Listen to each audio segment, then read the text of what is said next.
I'm here with Nick Brana. Nick Brana used to be Bernie Sanders' National Political Outreach Coordinator in 2016, and Nick Brana is now starting up the People's Party.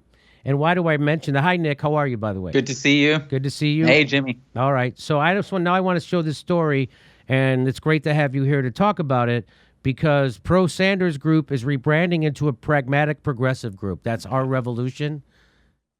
Pro Sanders Group rebranding into pragmatic progressives. That's our revolution. That's our revolution. I guess by our revolution, they mean it's a revolution to us. It's not actually a revolution. It's more of a pretend revolution, which is exactly right. Bernie used to start every one of his speeches with "sounds like you're ready for a revolution," which was disingenuous at best and a big fat lie at worst. He was lying. Bernie was not a revolutionary at all. In fact, he shits on revolutionaries. He wasn't there to help us from the 50 state Medicare for All march. Where was he? Where was he on Force the Vote? Where is he? He's fucking MIA. He's up there kissing Joe Biden's ass, doing whatever Joe Biden and Nancy Pelosi ask him to do. That's Bernie Sanders' job. Why? Because he's fucking nutless. And there's no other thing to say. He's a nutless cuck. That's all there is to it. He sold you out. He's not ever going to fight for you, ever. He'd give you lip service. And now he won't even give you lip service. Bernie won't even give you lip service anymore. Go look at his interview he did with Crystal Ball. It's pathetic. Pathetic. Sounds like Joe Lieberman. After the defeat of Bernie Sanders in 2020, the 79-year-old Vermont senator is unlikely to run for president a third time. And the organization centered on his fiery brand of politics is undergoing a rebranding. Hey, if your brand was around just one person instead of policies, that's your first mistake. So my politics is around policies, not around personalities. And that was a big mistake if we did that around Bernie. I was a big Bernie fan. I didn't think he was the kind of guy. I didn't think he was a phony. I didn't think Bernie was a backstabber of the progressive movement. I didn't think that then, but now we know better. Rather than insisting on Medicare for all, Sanders' trademark universal government-funded health care plan, or the climate change-fighting Green New Deal, our revolution is now focusing on the more modest alternatives endorsed by Joe Biden. They went from a revolution to our modest proposal. They did it right in front of your they're doing it right in front of your fucking faces. You chumps. You sycophants, the politicians. Why don't you pressure Bernie Sanders to do anything? They'll never do it. Cenk Uygur, The Intercept, The Squad. Nobody will ever pressure Bernie Sanders. Ever. To do anything. You know who will? Me. And then guess what happens? Everyone says Jimmy Dore's a meanie, while they still don't have health care, while they still don't have student debt relief, while they still have endless $300 million a day wars, while they still are locking up people for marijuana, that they still say Jimmy Dore's too mean and lay off Bernie Sanders, who won't lift a fucking finger to help you. Those include, by the way, so what are the modest alternatives endorsed by the President Joe Biden that our revolution is going to be working on now? Those include expanding eligibility for the existing Medicare program and curtailing federal subsidies for fossil fuel companies. Talk about incrementalism on fucking steroids. That's all that is. Really, you're going to try to take money away from the fossil fuel? The DNC takes fossil fuel money. You chumps, you liars. So now what is our revolution? Our revolution is a grift for people who have executive positions at our revolution and pay themselves $100,000, $200,000, $300,000 a year to run our revolution. Do you want to donate to our revolution so they can go push Joe Biden's agenda while they pay themselves hundreds of thousands of dollars? Because that's what they're doing at our revolution. They're paying themselves hundreds of thousands of dollars while they don't advocate for you. But keep donating to them, you fucking suckers, you chumps. The shift reflects a progressive movement that is at a crossroads.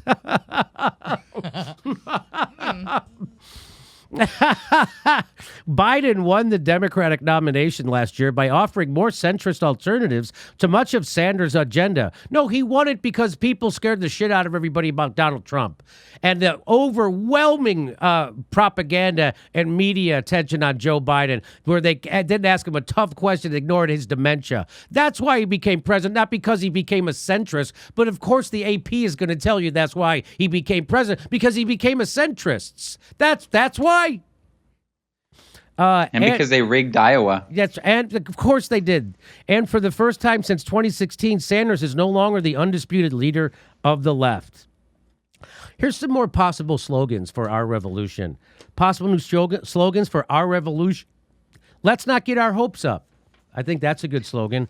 How about average is dope, which we might legalize someday? How about that for a slogan? How about a little more health care? A little more. How about climate change? Definitely a thing, but you know. I think their slogan should be meh. M-E-H. Meh. I think that. Hey, permission to speak, please? How's that for a slogan? How about, hey, we're going to be just okay, probably. Don't worry. That's their new slogan. All right, moving on with this story. Our Revolution executive director said... Can I contribute one, Jimmy? Yes, please do. Me, not us. Ah! Nicely said. Our Revolution's executive director said, we're trying to build is something that is longer term and part of the overall ecosystem of the progressive movement. I think we're rooted in a bold progressive vision, but we're also pragmatic progressives. I'll see your pragmatic progressive and raise you one apprehensive agitator.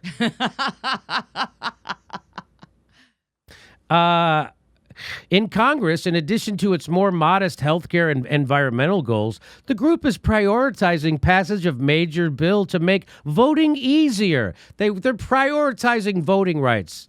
We're not getting Medicare for all, but we can get major pieces of it.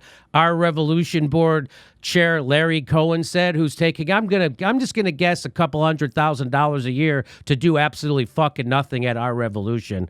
So what he says is, we're not gonna get Medicare for all. We're not even gonna fight for it.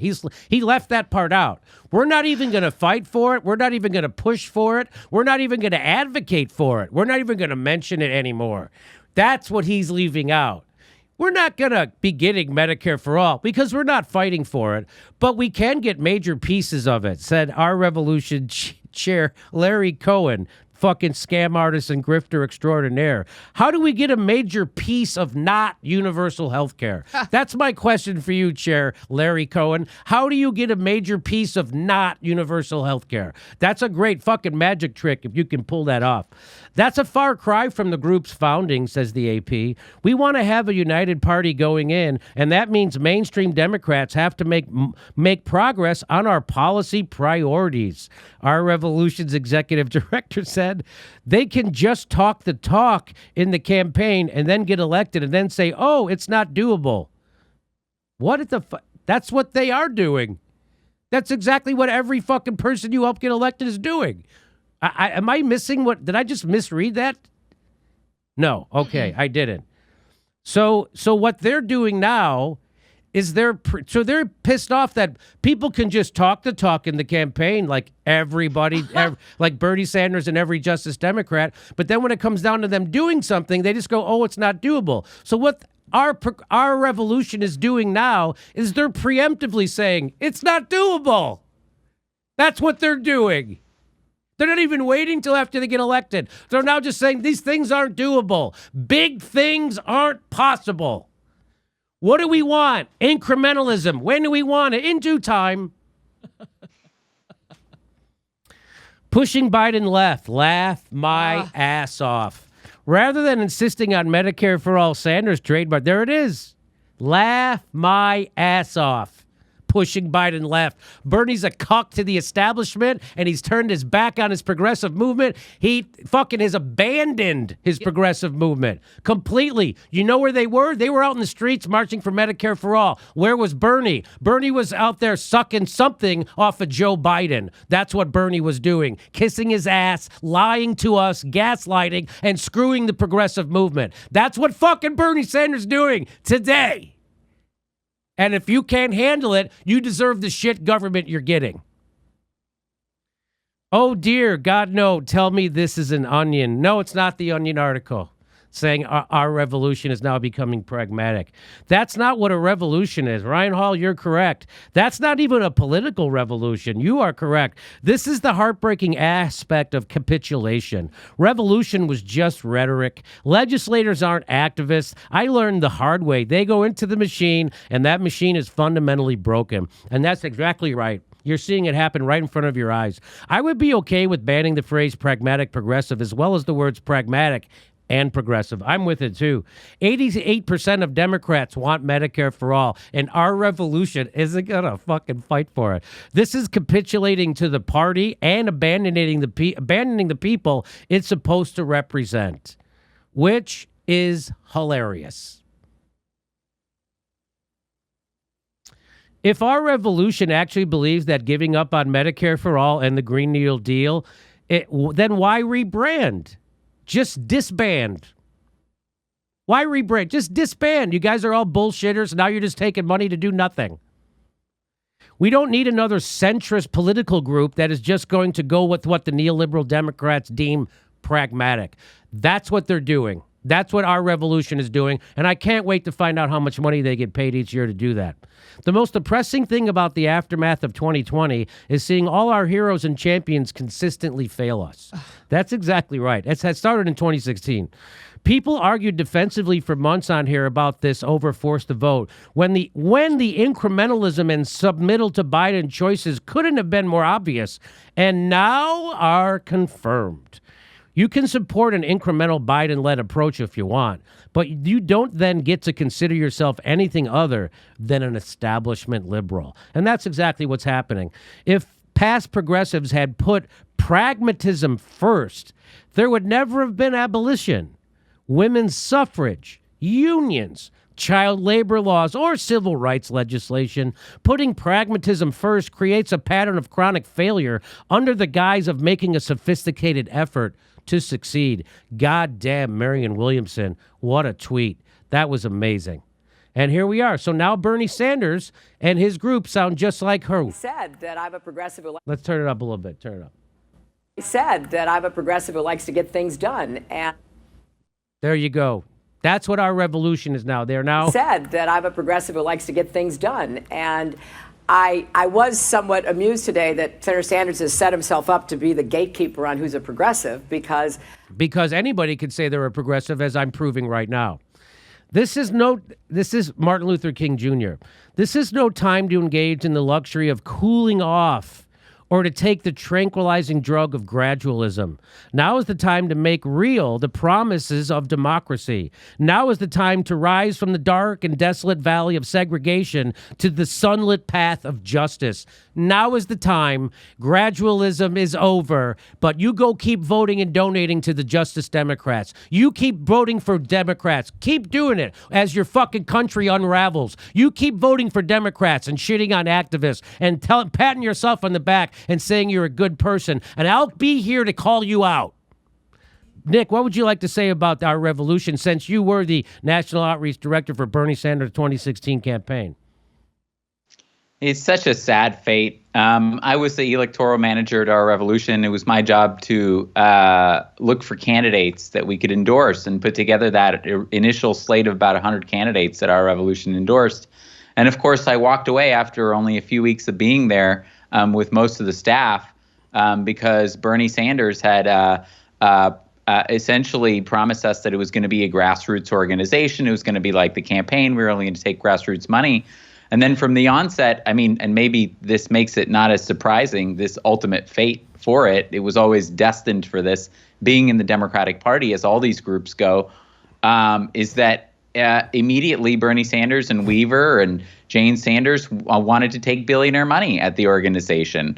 And they set it up as a C4 so that they could take the billionaire money and not tell the grassroots. So maybe it's not as surprising, and that's what we walked out over. So maybe it's not as surprising anymore. But for an organization that had so much promise, it really is just a sad fate, you know. But all of these groups that are formed in the Democratic Party, I mean, it feels like being in the Matrix, where you have cycles of the Matrix. There's like iterations and generations of the Matrix, because, you know, whether it's like the Working Families Party or DSA or MoveOn.org, or all these groups that get founded there. And then they begin, their objective is like to change the Democratic Party. And they say, and they galvanize people that way. And then, they all end up, rather than changing the Democratic Party changes them. They get moved into the center. I mean, like we're seeing with the squad right now. I mean, Bernie Sanders and the squad were, okay, elect Biden, then we'll push him to the left. Well, what happened is that, Biden is now not even fulfilling his centrist campaign promises. And rather than the squad and Bernie Sanders and organizations like Our Revolution saying that, well, kind of holding the line at Medicare for All, the Green New Deal, progressive issues, rather what they're doing is they're moving to his campaign pledges. They're moving to the right, and they're saying, well, just keep your campaign promises of, abolishing $10,000 of student debt, which he could do through executive authority, and so they're moving to the right. Biden's moving away from his campaign promises to the right, to nothing, to the status quo, to nothing will fundamentally change. And they're moving to his campaign promises, therefore assuring that nothing will get done. Pramila Jayapal's position on healthcare is now to the right of what Biden campaigned on. The squad's position is to the right. Medicare expansion, lower the age to 60. She's not even pushing for her own goddamn bill.